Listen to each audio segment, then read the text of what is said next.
जरूर यहां इतने कितने लोग होंगे जो तुलसी धारण करते हैं? मुश्किल से 2-4 लोग होंगे शायद। तुलसी धारण करना ही चाहिए,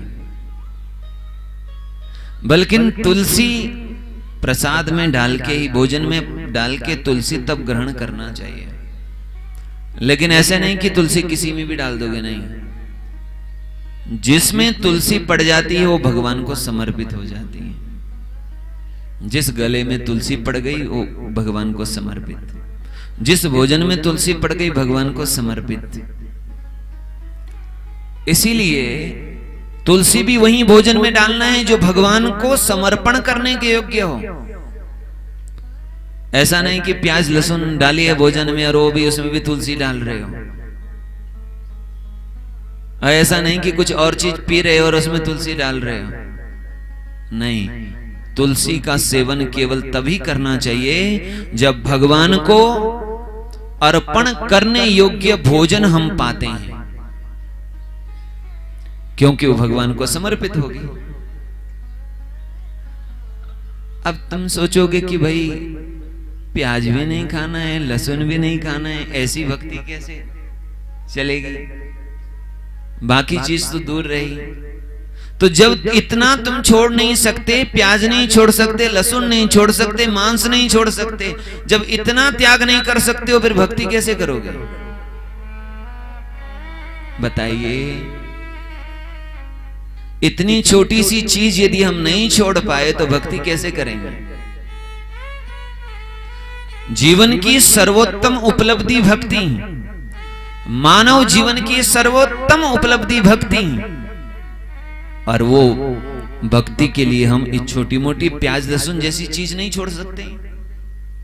प्याज खाना कोई पाप नहीं है, पर वो तमोगुणी है, उससे दुर्गंध आती है, वो भगवान को अर्पण नहीं होता है। इसलिए हम वो चीज ग्रहण नहीं करेंगे, क्योंकि हम वही चीज ग्रहण करेंगे जो भगवान को अर्पित होता हो।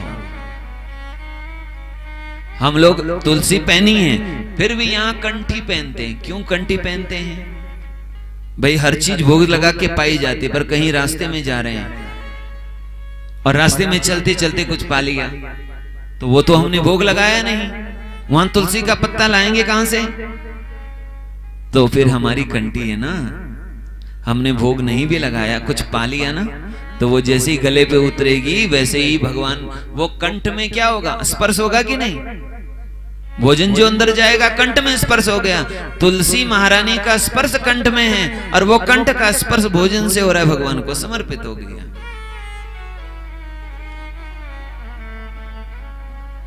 तुम ही निवेदित भोजन करहि, तुम ही निवेदित भोजन करहि, तुम ही निवेदित भोजन करहि।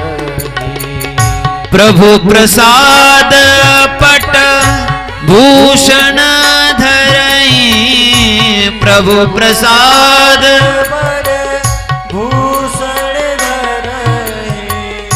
तुम ही निवेदित भोजन करहि, तुम ही निवेदित भोजन करहि। भोजन करहि। भोजन करहि।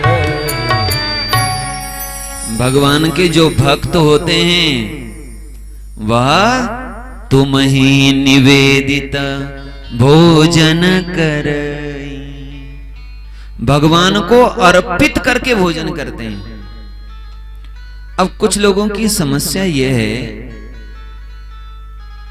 उनको भक्ति भी करनी है और जीवन में कोई ठोस निर्णय भी नहीं लेना है। महाराज क्या करें, हमारी तो इच्छा है लहसुन प्याज ना खाई जाए, पर क्या करें, बच्चे हैं ना छोटे छोटे, मानते नहीं। ये लो, वो बच्चे आपने पैदा किए हैं, यदि इतनी छोटी बात को यदि वो मानते नहीं हैं तो आपकी बात फिर आगे क्या मानेंगे वो?